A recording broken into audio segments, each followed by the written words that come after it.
Tere, mina olen Ülle Puu. Täna hommikuks ma olen juba jõudnud siia oma töö juurde Tarokapessa ja kõndides siia mõtlesin meeste ja naiste peale, nende suhetest, ja naised ütlevad, et mehed on sead ja kõik nad on sead. Et loomulikult mitte ei ole. Aga mina hoopis mõtlesin teisest lähteküljest, et kes need mehed kasvatab. Ema ju kasvatab, ema suunab, ema kasvatab.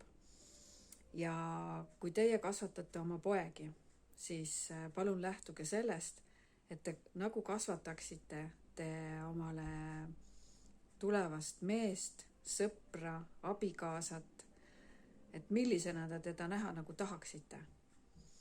Ja siis kasvab ka uus põlvkond teistsuguse suhtumisega mehi. Kõik saab alguse emadest.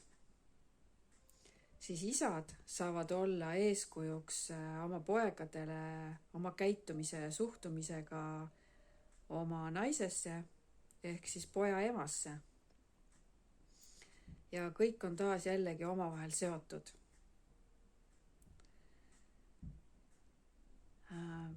Emad kasvatavad tütreid. Ja kas te tahate, et teie tütred kordavad teie enda mustrit? Näiteks valivadki samasuguse mehe, nagu teie olete valinud, või on samasugustes suhetes, nagu teie olete olnud. Seda nimetatakse veel ka perekarmaks, peremustriks, kus vanaema juba tegi nii, emal oli selline suhe, edasi läheb tütrel samasugused suhted.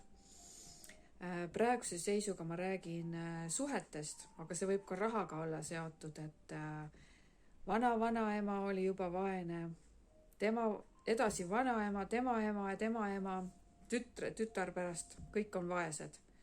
Ja keegi peab selle karva mustri muutma ju. Et see, kes ise endale teadvustab, et mina ei ole vaene ja mina ei pea kokku hoidma ja tulevikus mul on materiaalne küllus, siis see hakkab juba seda mustrit muutma.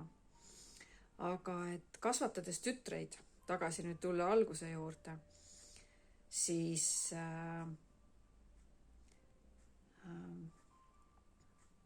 oma eeskujuga näitate oma tütrele teed, mismoodi tema peaks tulevikus elama.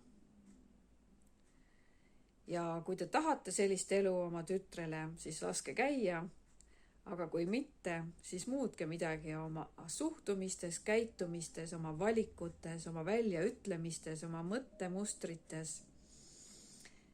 Ja jõudu tööle teile tütarde ja poegade kasvatamiseks. Kõike kaunist!